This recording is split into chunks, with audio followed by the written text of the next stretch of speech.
the best line I ever heard. The hardest thing about being a VC is figure out their founder is delusional or visionary. It's a very fine line. If they're right, they're visionary. If they're wrong, then they're probably delusional. I'm willing to bet on the delusional ones for sure, because if you're delusional and you say, yeah, I think there's something out there, and you leave Spain on a ship with some provisions, yeah, you got to be pretty delusional to think you're going to hit land, because you might not.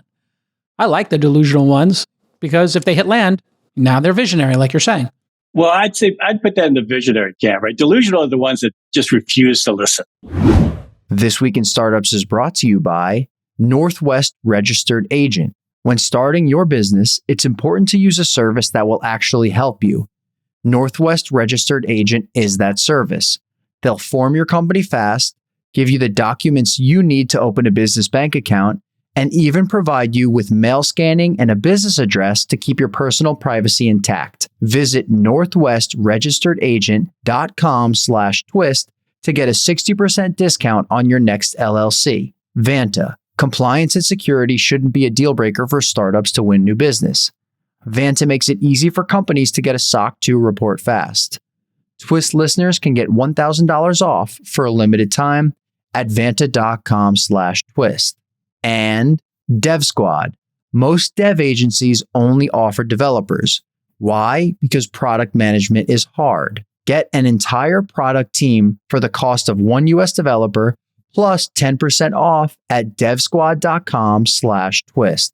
All right, everybody, welcome back to the program. Our guest today is Kevin O'Connor. I met him 28 years ago in 1995. I was running a little magazine called Silicon Alley Reporter, and Kevin had just started an internet advertising company called DoubleClick. You remember DoubleClick, bought by Google eventually. It was founded, I remember going to Poppy Tyson on 23rd Street. We talked about it the last time you were on the show, Kevin, which was episode 234. So here we are, a decade since your last appearance on This Week in Startups.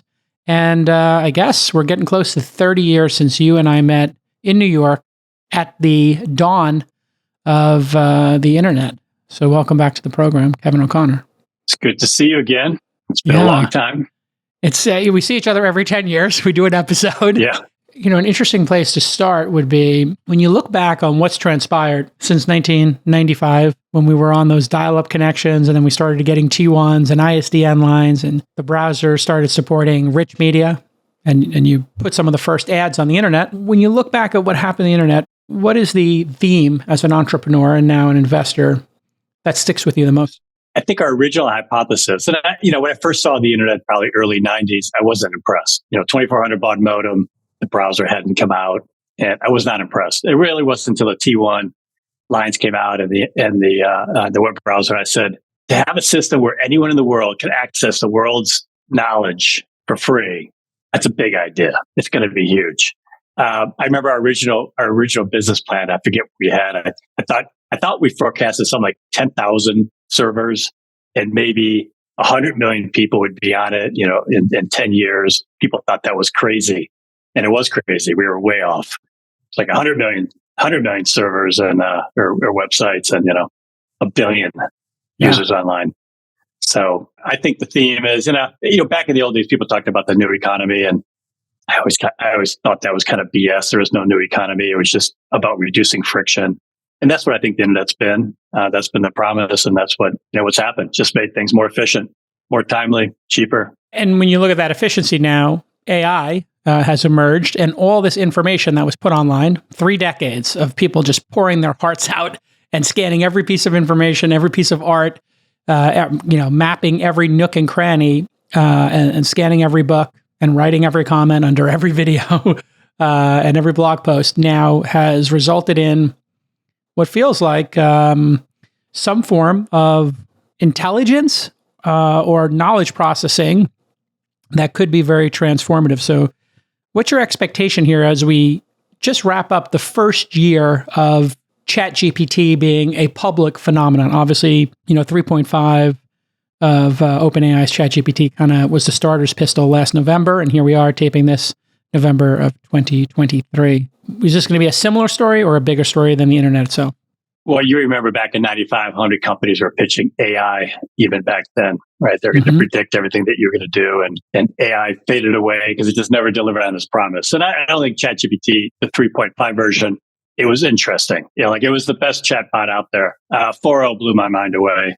I definitely came to a realization that this is a fundamental shift. I mean, usually once every 10 years, there's some cosmic shift, whether it's PCs, the network, the internet, the mobile, the SaaS, and we were due for another seismic shift. And there seems to be two camps forming on AI, as there always is with technology.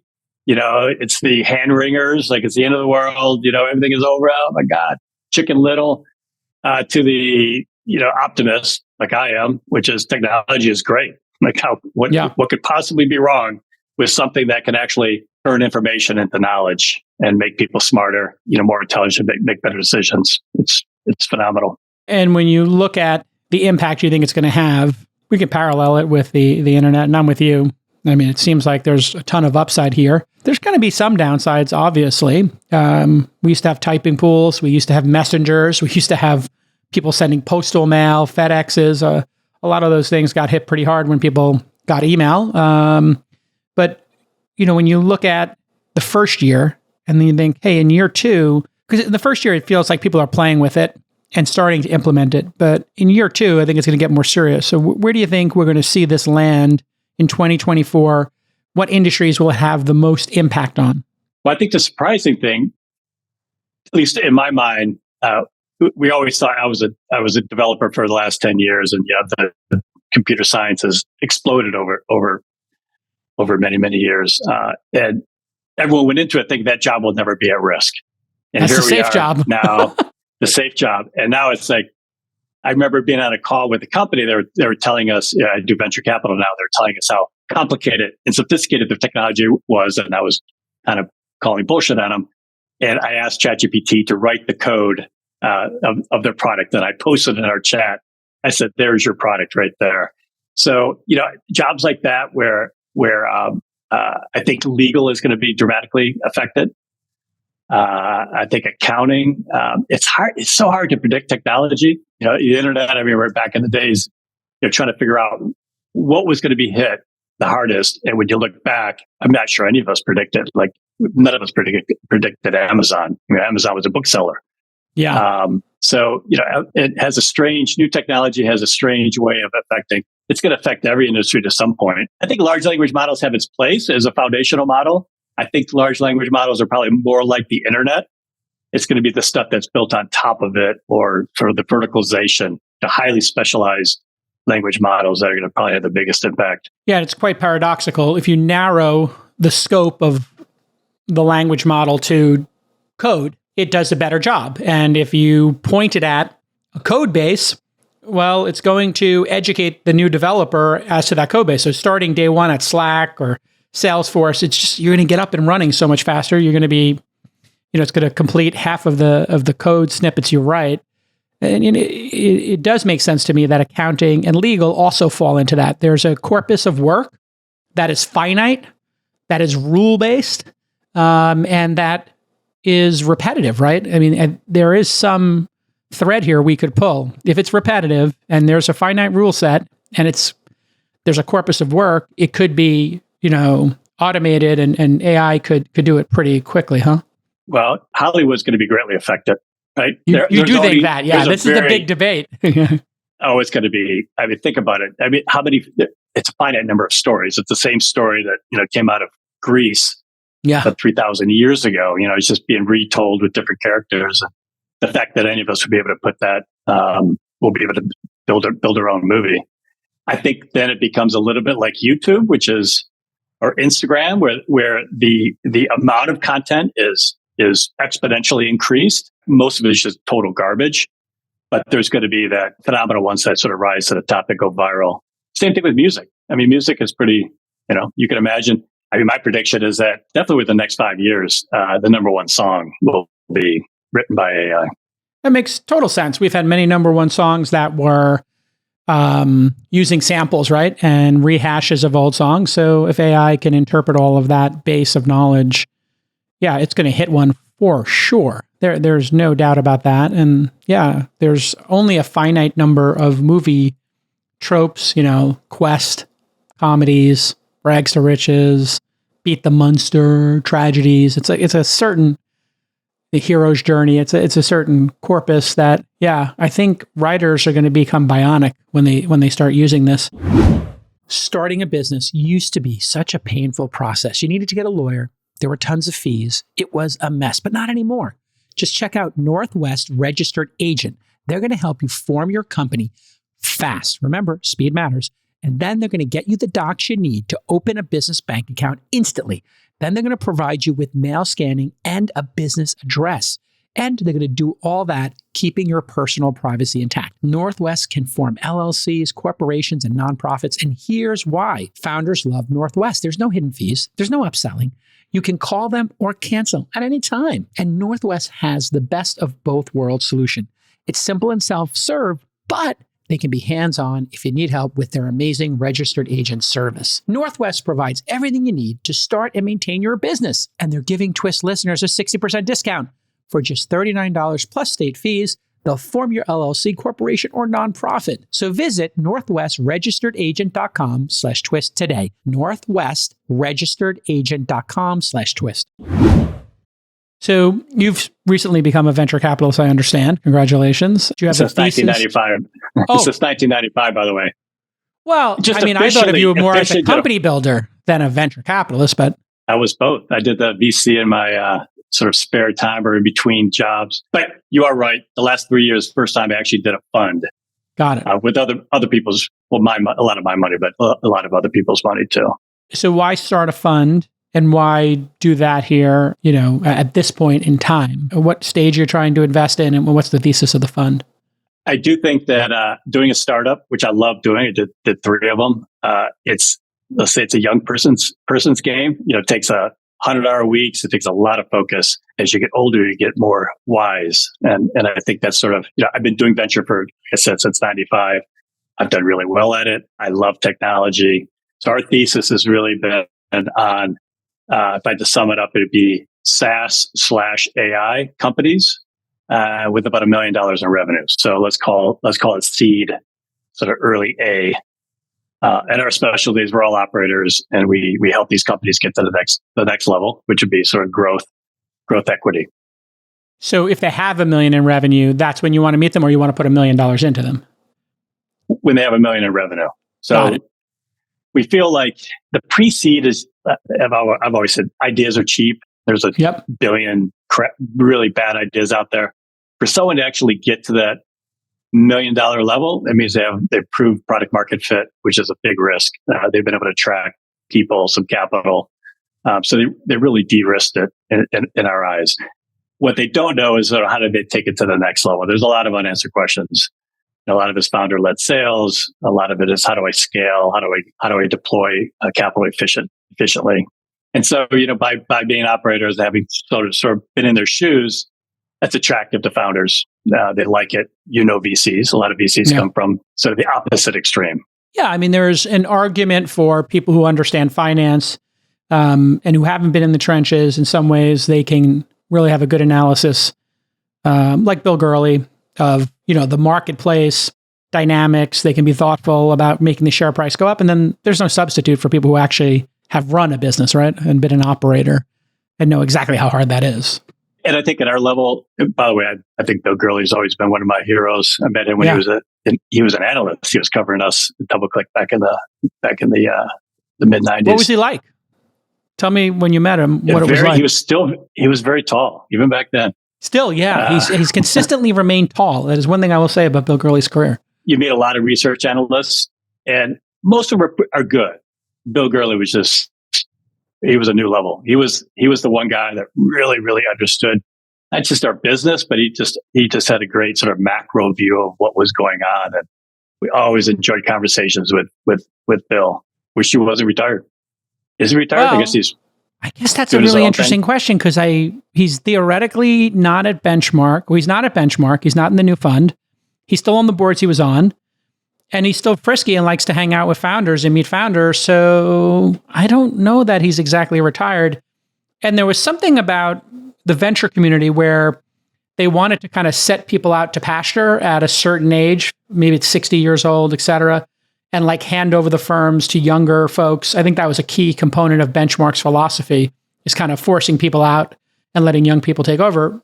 But I think that for really great investors, maybe sticking around would be pretty great for the founders. And people live longer now, and they're healthier and sharper in their 50s and 60s and 70s. Like Vinod Khosla, he's like, yeah, you can basically drag me out of here. I'm not going anywhere. Vinod Khosla's as active as ever. So I don't know what Bill's deal is. I think he should just do seed investments. Yeah, do $1 million seed investments. When you look at how being a founder has changed, when you and I were starting in the 90s, the idea of building an internet company was, well, you're going to have to spend $1 million, $500,000 on setting up your servers and hardware.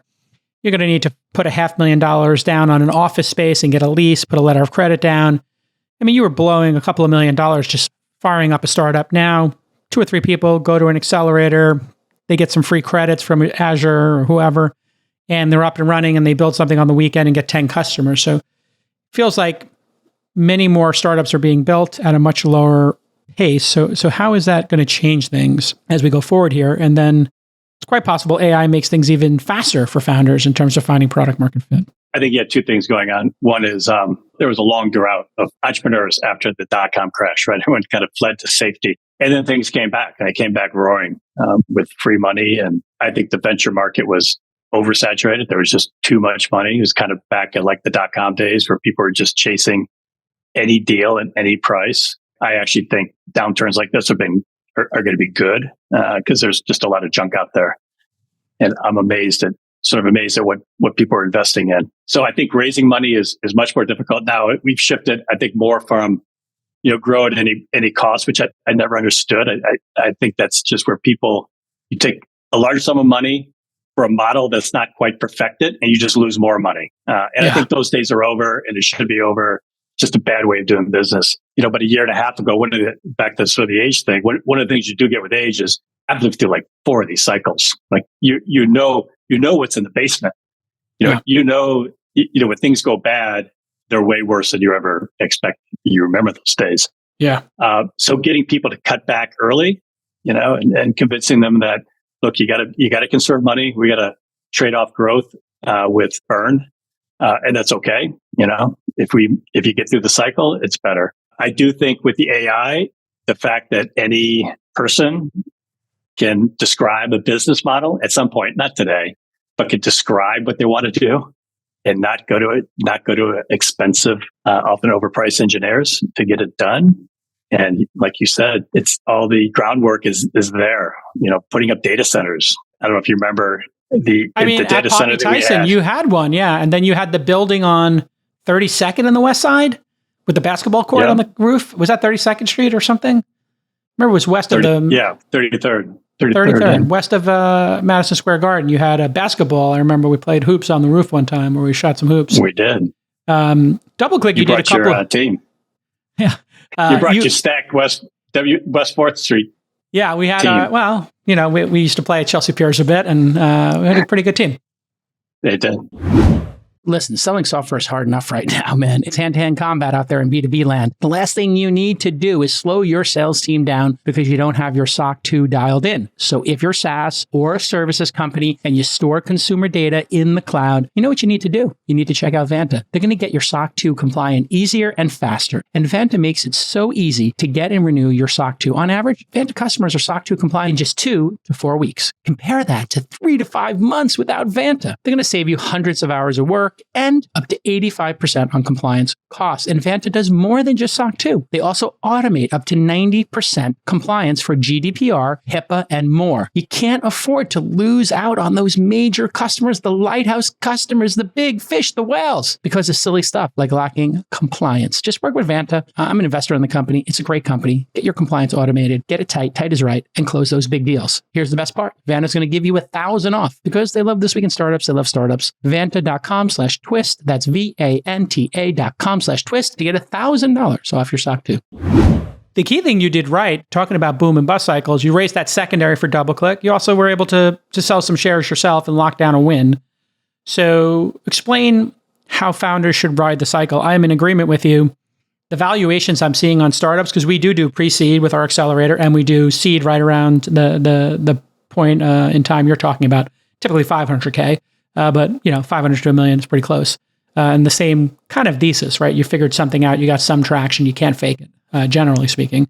So this moment in time is the time to build.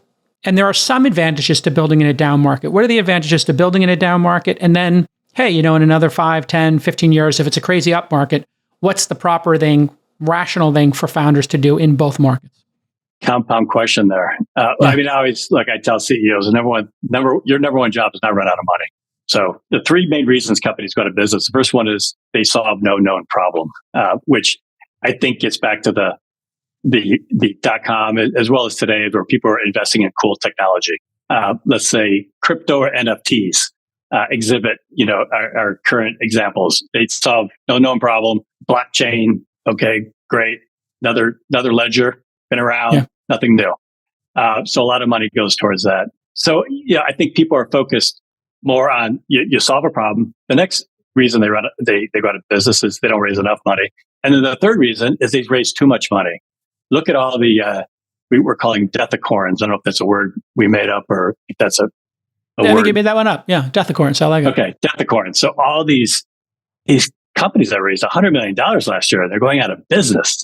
It's like, what the hell kind of governance is that? I don't understand. That's just not responsible. So those are just bad. Again, business doesn't change. Economics doesn't change. And we really push that on the founders. You've got to build. Business is really simple. You find a big problem, you solve it better than anyone else, and good things happen. People give you money. And if you do a really good job, they give you a lot of money, and then you get this thing called profit. And then once you get profitable, then you don't have to depend on anyone. But on the flip side, if you do get into as we tell founders, you get into the growth phase where you have a playbook, it's replicatable, and you have a high degree of conviction, then you got to use capital. A lot of people are like, well, I can borrow money. That's a lot harder these days. But the whole debt financing, debt financing of a tech company is just, I'm sorry.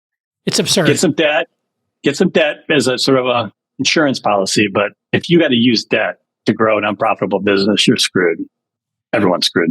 It was incredible. I guess in the ZERP environment, I had Series A companies that didn't really have product market fit. They were truly seed companies figuring out product market fit, but they were getting Series A valuations. And then, different banks were like, well, we have this money sitting here, so we'll give you raise 20, we'll give you 5 million. You raise 30, we'll give you 10 million. And then the founders just tack that on to their runway. Okay, I have 18 months of runway. I'll just, I'm spending $1 million a month. So I raised this 10, I raised 20. So I got 20 months and then I got 10 million in venture debt or 7. That's 7 more months. And I was like, no, you're not supposed to use it for that rainy day fund, but don't use it as runway because then a VC has to look at your deal and say, okay, I'm paying down 7 million in debt.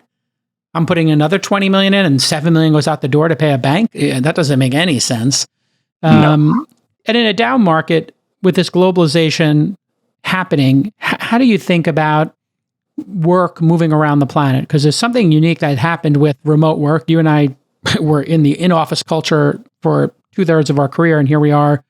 A lot of people want to work from home. So do you believe in work from home, or do you think people should be in offices? We'll start there. Yeah, I mean, I was talking to I'm going to forget his name now. He's at the Hoover Institution, but he's like the expert in sort of this whole work from home. And I was like, what's the answer? We just needed a binary answer. There is no answer. I'm really torn. I think for certain jobs and for certain types of people, working at home is great. I think that it's really bad socially.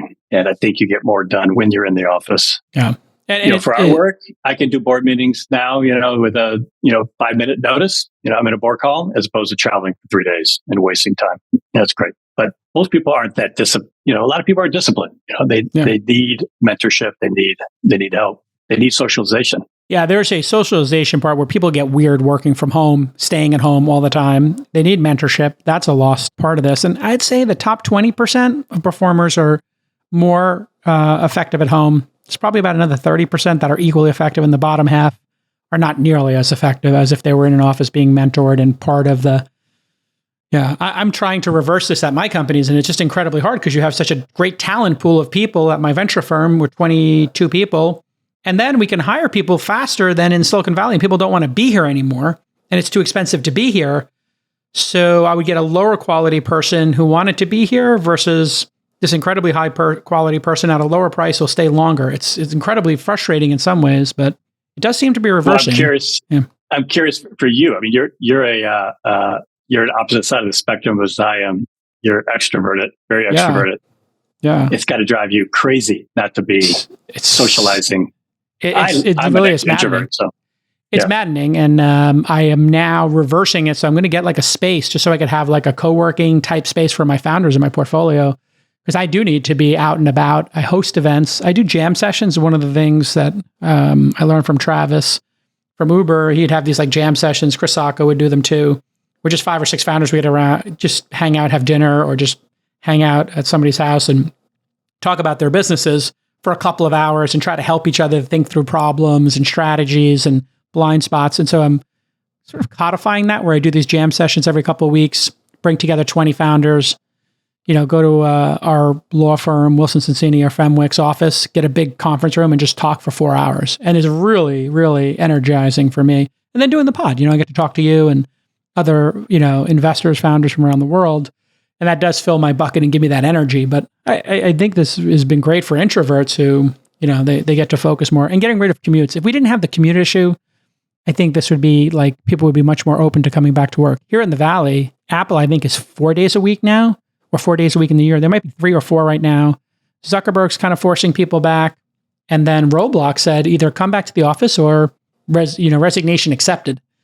So I think they did it like a gentleman's riff, basically. We're going to reduce the force by the number of people who don't want to come back to the office. So I think it'll start changing. I also notice that people looking for work from home jobs are saying that they're having a hard time finding them.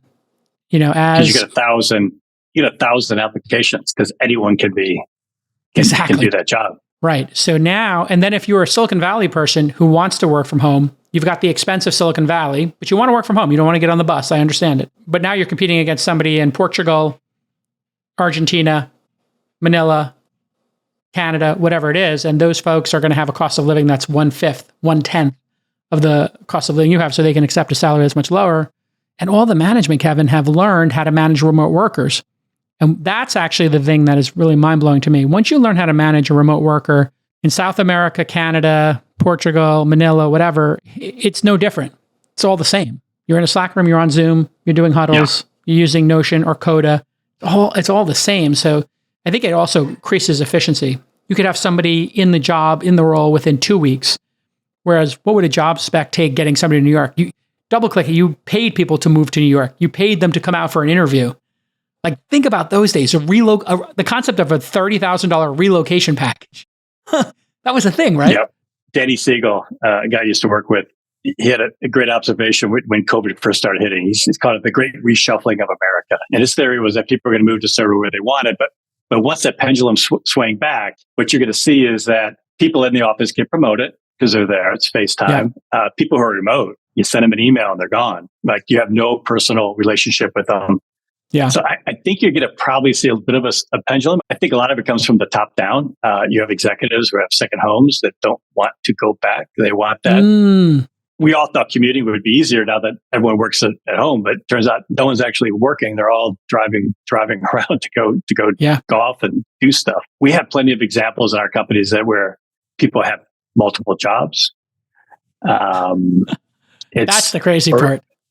Or they're not doing a job. We'll see. I think it's going to swing back. There's a Reddit. It's either overworked or overemployed. And it's overemployed.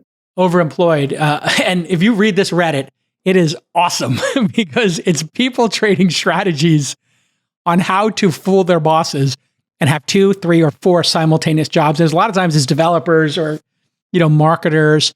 And they're like, here's all the techniques to be on 2 conference calls at the same time, but have the line of sight on your 2 laptops. And I had this happen where somebody said, hey, we got this great Google executive who wants to come work for us. And so that's great. He said, yeah, he's willing to take a pay cut. I'm like, oh, that's amazing. Wow, it's entrepreneurial. He said, no, he wants to keep his job at Google. And says he has 40 hours a week for us, but he'll do it at like 1/3 of his salary from Google. I said, is that ethical? Well, it's his problem, not ours. And I said, is it? Because when Google finds out and he's writing code for you during work hours, do they own that code? Well, there's a word for it. Yeah. It's called fraud. Fraud. Yeah. Are you looking to build a SaaS product, but you need help on the technical side? Listen, developers, expensive. We all know this. And they're hard to find. But if you use DevSquad, they're going to help you validate your idea and bring that concept to market in 3 to 6 months. How do they do this? DevSquad is a fully managed agency that can handle product development end to end. This means you're not going to just get developers. You're going to get technical product managers, designers, and more, all for the price of just one US developer. This means you can focus on what you're good at, product strategy, sales, marketing, and they will do all the idea validation, the real user testing. And they are able to do this because there's amazing top talent in Latin America, an entire product team for the price of just one US developer. Think about how much you're going to get done by leveraging DevSquad's amazing talent in Latin America. A technical product manager, that's your main point of contact, right? And then you're going to have product strategists, UX designers, DevOps, and quality assurance alongside that product manager, making sure that your product and your project is a success. So you pay month to month, no long-term contracts, no lock-in, starts at just $40 an hour. And then they can scale depending on your needs. So I want you to visit devsquad.com/twist. That's DEVSQUAD.com/twist to get more details and to get 10% off your first month. In fact, Ivan Berkovich, one of our partners, just wrote an article on the overemployment problem. And we're getting a lot of pushback of people saying, well, that's just the employee-employee relationship is transactional now, so there's no meaning to it. So I'm like, so it's okay to commit fraud? Like, what's the limiting factor here? You stealing? The reason is you see this as transactional because you're a negative, pessimistic person. Right. And that it just becomes self-fulfilling prophecy. How can you possibly compete with a full-time employee and an equivalent full-time employee? You can't. Yeah. So you'll be the first one to go, as they should be. And they'll end up, I used to say, when you have 2 girlfriends, you have 0 girlfriends. It's when you have 2 jobs, you'll end up with none. Yeah. Very, very weird moment in time that, the relationship between employers and employees is quite transactional. And this is one of the things that lost is the culture, right? The culture of companies really mattered. People would stay with a company. And now switching is taking one laptop, putting it in a box, sending it back to your old company, opening up the new laptop, logging into a new Slack, logging into a new Notion, Coda, Salesforce, whatever it is, HubSpot, and then just starting over. And you do it in like the same day. There's no culture to, I guess in some ways that is efficient, but in other ways something's lost, yeah? Yeah, I mean, look, at the tech market, it's tech employment. Like you see these number of jobs filled every month going up. Those are people with part-time jobs. Everyone's trying to avoid the full-time. So they're taking another part-time service-oriented job. I mean, the tech industry is in a full-on recession right now, depression. I think a lot of people moved when the moving was hot. That became very transactional. I'm going to take who's paying me the most. The best advice I had in college, the guy says, never take the job that pays you the most, because there's a reason they have to pay you the most. It's like, because it's a crappy job. So find a company. I don't think it should be transactional. I think it's easier when you're remote and you have no personal connection to the person. So yeah. When you look at AI companies, there's this derogatory term, AI wrappers. Hey, they're just wrapping ChatGPT or Claude or whatever language model with some accoutrement, but they're going to be displaced by the primary model. OpenAI wins it all, destroys all competition. What's your take on that? So we have probably 5 AI companies now that were doing it before. My last company, we ended up being bought by Amazon and Alexa doing natural language processing. Large language models can answer some of those questions, but they can't answer all of them because you have to actually have the data. You have to have real-time data. A lot of the AI companies we're invested in now are using the large language models, let's say for classification purposes. Like they have their own models, but they're using it for sort of the long tail. And it's quite good at that, but it doesn't build the application. So people are seeing it as a technology to be used. And it's a very good technology, but it's not the app. I mean, it's not the total solution to the problem they're trying to solve.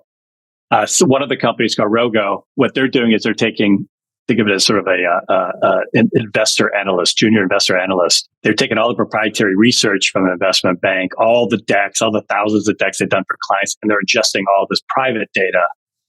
People forget large language models are all public data, and that they're all the LLMs are going to look pretty similar. It's going to be that private stuff, the stuff that no one else has, that's going to be the differentiator, I think, in AI. Whether it's medical, legal, less so, because most legal stuff is public. I think legal is going to be dramatically changed.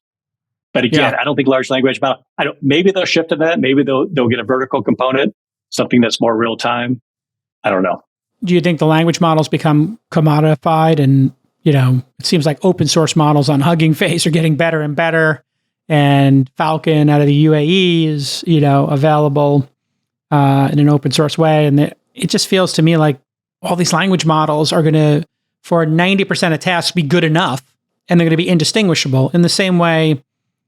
You open up any laptop and you fire up a browser, it's all the same, right? The browser doesn't matter. It's the content on the other side, the service on the other time. So it feels to me like this is all going to get commodified and, like bandwidth. It feels like bandwidth in some ways. Remember they built out all that bandwidth? We're all common, everybody. And then they overbuilt it. They all went out of business. And then people bought the bandwidth on pennies on the dollar. It feels like that's what's going to happen to me. I could be wrong. I don't know. No, I think you're right. I think it's going to be very, someone trying to get us to invest. They want to do an LLM, and they needed $100 million. Like, what, are you kidding me? So it's going to be 2 or 3 players at the most. They're going to have the LLM. It's going to be like text to speech APIs or speech to text APIs. It's kind of magical in the beginning, and there just becomes a single API call or translation services or something. It's such a good analogy, Kevin, because I bought Drag and Dictate 3 times in my life. Just, as a writer and a communicator, I was like, you know what? When my hands are tired, I just like to be able to talk into it. Spent hours training it when I was running the magazine and the blogging company. And it, worked well for me. And then now you open up your iPhone. I don't know if you saw the latest version. My Lord, when you hit the microphone key, it works flawlessly. And Apple's not good at this stuff. They tend to be like the worst at it. And the Apple's latest version of speech to text is better than any Drag and Dictate or anything I've used over the years. And it's free. It's built into your phone. And so I think it's a very good analogy that something that used to cost $5.99, $3.99 is just essentially free now. So if you remember Find the Best turned into Graphic, we were building, unbeknownst to us, until Google talked about the knowledge graph. It turns out we were like, well, wait a second, we got a way bigger knowledge graph than Google does. And we were basically collecting all this sort of real-time information from everywhere, from stocks to colleges to you name it, we had it. And trying to convince people, we were talking to Apple at the time and Amazon and Google. And Apple was about to buy us for Siri because Siri had a problem. It couldn't answer a lot of stuff. We always approached the problem as more like Jeopardy. You have to know the answer first and then figure out the questions easy. Everyone in the AI area was focused on understanding the question. And it was a ass backwards way of approaching it. And we got in this big political issue. Apple was going to extend an offer for us, and then they pulled it the last second. And it was because their head of engineering at the time was convinced that AI would solve all problems. And he ended up, I don't know if he got fired or losing his job not that long after, because AI does not solve all the problems, especially at that time. You started the answers. Find the best. And you were organizing, hey, these are the best headphones, these are the best laptops, these are the best ski mountains. And by putting all of that into tables, that's when you kind of had the aha moment of, hey, this semantic data is going to lead us somewhere. No. Okay, great.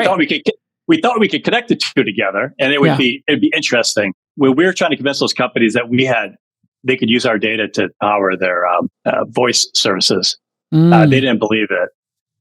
Somebody, it was actually Ivan Berkovich and Dylan Winslow, did a hackathon, and they ripped out Alexa's brain and they put our brain into it. It literally just took an afternoon to be able to tap into our knowledge graph, and they took a video of it and they sent it to Jeff Bezos, and I guess Jeff sent an email to somebody saying, "Who the hell are these guys? Why are they better than we are?" Without anyone knowing about them. So it really came down to the data. Understanding wasn't a problem. That was trivial. It was the massing the data turned out to be a pain in the ass. You have to tap into, I think we had something like 600 different data sets that we were pulling in from all over, everything from health data to, real-time BLS data, stock data. How do you think about entrepreneurs today? Not to be curmudgeonly old men here, but the traits that are timeless across the decades, across the generations, that you find lead to just incredible outcomes and the incredible founders who have incredible outcomes. What are the traits that you see? What I typically look for all employees, I call it SAGA, which is smart athlete, great attitude. So you can't teach IQ. So you got to be smart. You got to be competitive as hell. Not you got to hate losing. I love that question. Do you value winning more or do you hate losing?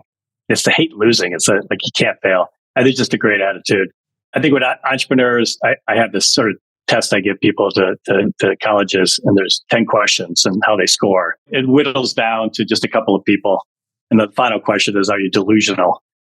Because no one's sort of like a perfect 10. But a lot of it is just this sense of urgency. It's not mañana, it's today. I gotta get on this now. This is an opportunity. It's somebody who's willing to sort of look at data that has a high conviction in what they believe, but are also open enough to realize everything in life is a hypothesis. If the data shows you wrong, then you change it, and being able to know that you can switch. I look for charisma. Charisma is a bit of a pejorative term, but charismatic people are, they're visionaries. People believe in them.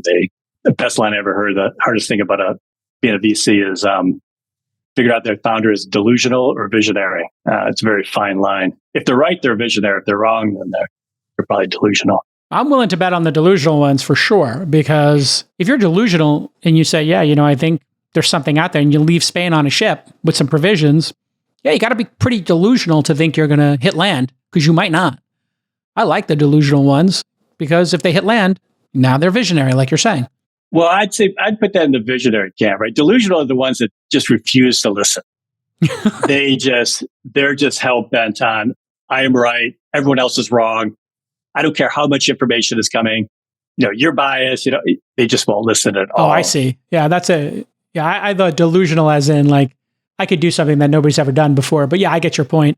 If you define delusional as they're pig-headed and they will not change their mind in the face of new data, that is what's wrong with American politics today. You could have new information and people will just not change their position in the face of new information. You look at what happened to science and COVID, what happened to media, what happened to politicians. The data was so obvious.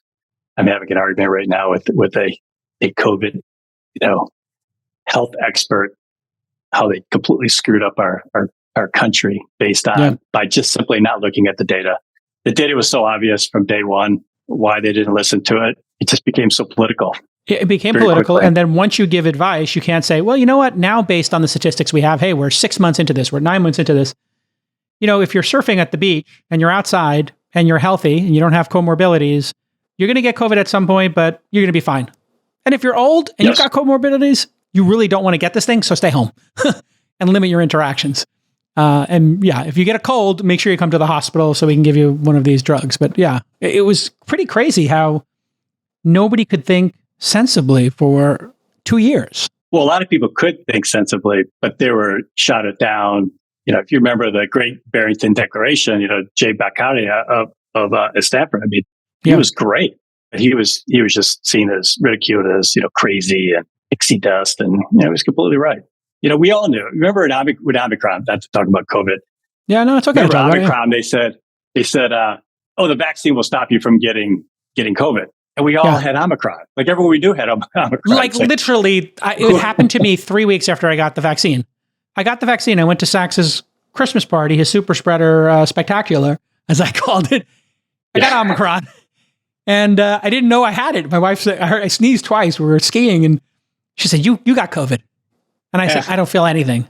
I went to bed. I had a little bit of hot sweats. I went skiing 2 days later. I felt fine. I tested positive for COVID for 19 days. I felt it was the meekest cold for 12 hours I've had in my life, probably. Oh, I'd rather have COVID than a cold. We were in the Caribbean. We couldn't get back to the country because we kept testing positive. And there's worse things that happen. The nurse made so much money. Yeah, just every day, $300 test, trying to get back to the States. It really is like, I'm now moved to the point where I'm very resentful of, I don't resent the first year because I think people were trying to do the right thing and it was unprecedented, it was spreading. But I'm really resentful of like year 2 and how they position the vaccine. Like it's absolutely, you have to take it because you're going to become a blocker. And I was like, you know what? That makes sense to me. If I don't spread it and I'm a blocker, great. We go to a party, there's 8 blockers, there's 2 people could spread it. Hey, chances of spreading go way down. And even that wasn't true. Yeah, look, we got it. We ended up traveling all over the world. By the way, it was the best time ever to travel Every place we went, there was no lines. We went to airports where there'd be no people. It was great. When I looked at the data, I'm going, okay, not old, not morbidly obese, no comorbidities. My probability of dying is 0. Yeah. Like it's just not going to happen. So we just went all over. It was fun.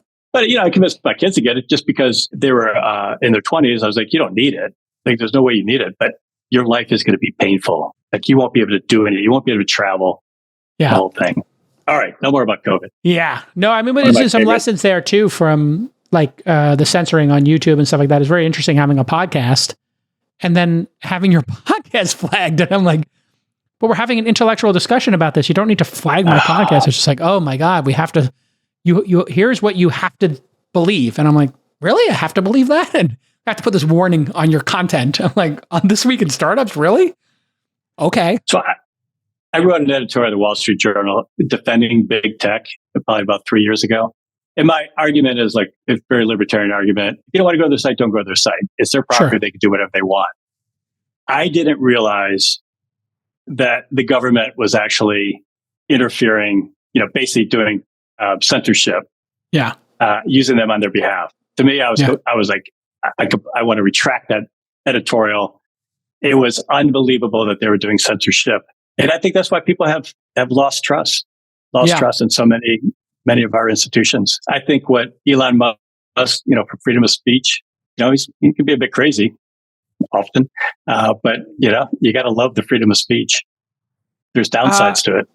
Yeah, I mean, it's a very hard thing to champion freedom of speech because that means you have to champion some things that are pretty gnarly, and you have to tolerate some things that maybe are ugly and that you don't agree with.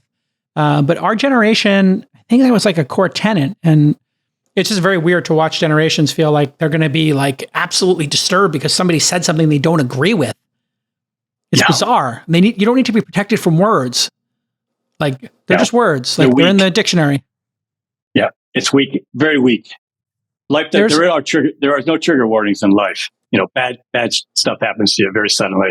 That's the thing I look for in entrepreneurs. We're back to the entrepreneurial question is some amount of resiliency and some core beliefs that you believe in that, you're not going to just be shaken from. Like if you believe that this thing should exist in the world and you're resilient and you're going to fight the fight for that thing and you have that belief in the thing. Now, of course, you have to have some amount of smarts and some amount of, hatred of losing and you'll get there. But man, I do like principled people and they can be hard to get along with, but the world absolutely needs them. What do you think about valuations now? Just to go on to another tangent. Things have gotten crushed in the public market, starting to come back. We had a pretty good year here. It feels like things are stable. But private market comps, public market comps is pretty gnarly for SaaS, and you've chosen SaaS. Where do you think this all winds up? You said you wanted to invest in companies with $1 million in ARR, let's say. What should they be valued at today, and what will they ultimately be valued at? So we invest in companies outside Silicon Valley, primarily for that reason. I just don't, we're down in Santa Barbara. If a company comes to us, they could throw a rock and kill 10 VCs. Why are they coming to us? Why would they take money? Clearly, most, huge percentage of great companies come out of Silicon Valley, but it's also even a greater percentage of money is in Silicon Valley. So the competition is extremely, extremely fierce. I look at some of the valuations where people have given like 250 times revenue.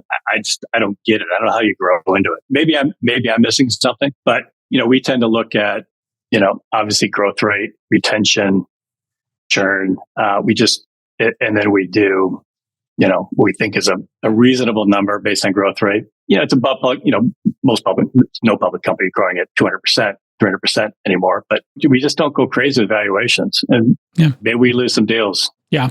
That's always part of venture is you lose deals, and some of those deals go off and do great things.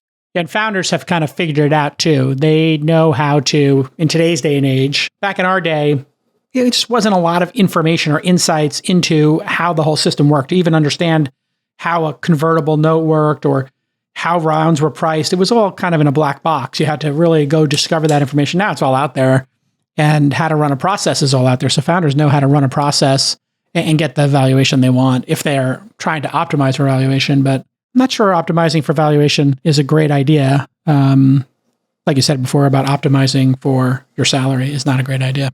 Well, I have a lot of sort of canned speeches I give to entrepreneurs.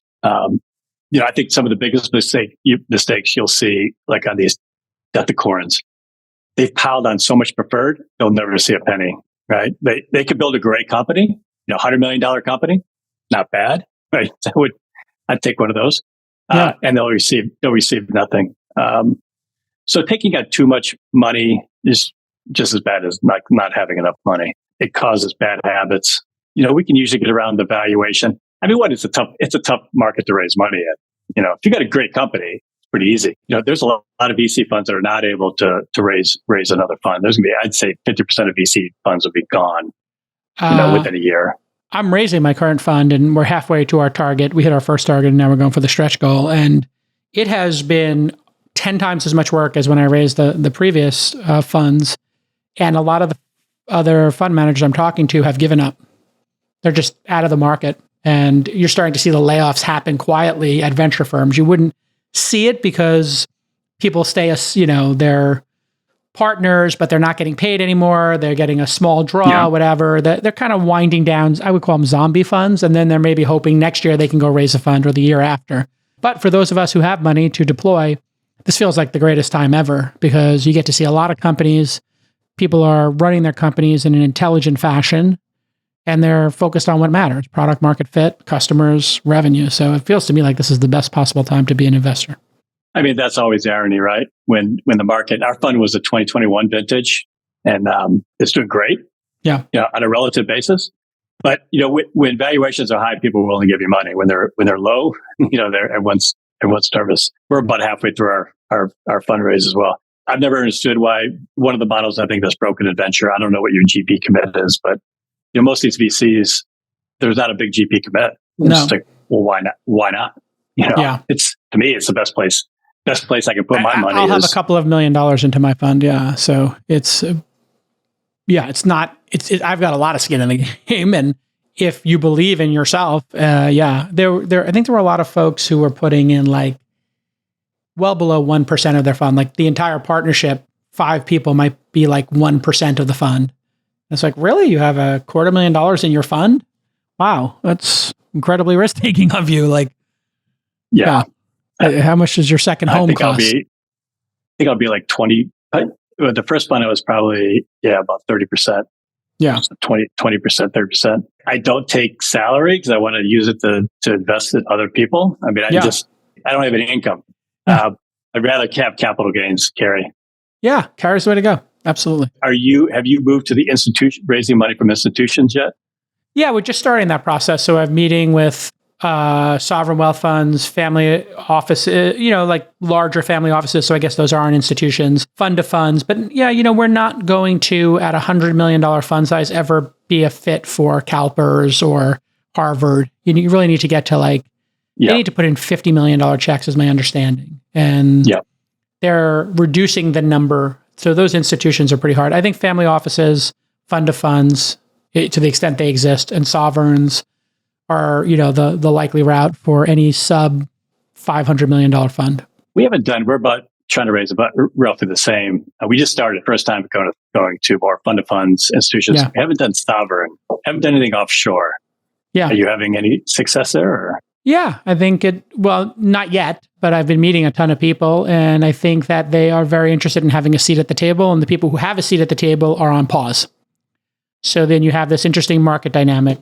Okay, the people who in the US are overcommitted, they have the denominator problem. Stock market came down, their venture portfolios didn't get marked down, so they went from 10% allocation in venture to 25%. They haven't liquidated their TikTok or their Stripe or other companies that need to go public. And so they need to get their venture commit down to 10% again, or 15% from 20 or 25. And that's going to take equities going back up or returns coming in and clearing some of that venture position. So I think they're largely on pause for 22, 23, and 24. So, if you're Harvard, if you're Yale, if you're Stanford, it's just going to be a big, long pause and then you've already committed to great firms. So there's no rush here, right? They're thinking in decades. So for fund managers who need to raise during these 2 or 3 years, it's going to be very hard. It's going to be very hard. And I have a track record, so I think I'm, in a good position. But I would say it takes 10 times as many meetings to raise half as much. Yeah, the first one was a bunch of emails. Just, hey, doing a fund, you interested? Yeah. Boom. Yeah. Yes. That's okay. We're finding there's like the smaller funded funds or the smaller institutions that they don't have much venture exposure. So, but you are right. The larger ones, massive checks. As people are saying, pencils down right now. Yeah, people are pencils down right now, and that's okay. It'll come back, and as long as you have some money to invest, you and I have our own money. So you keep investing, and you're going to get the pick of the litter right now. It's not like deals are taking, 5 days, 2 weeks to close. They're taking 2 months, 6 months to close a deal. So on the buy side, when you're investing, you have plenty of time to get to know a founder again and due diligence, which is good for everybody. It's great for the ecosystem. All right, I got to jump. Kevin O'Connor, great to spend time with you, and let's catch up next time you're in the Bay Area.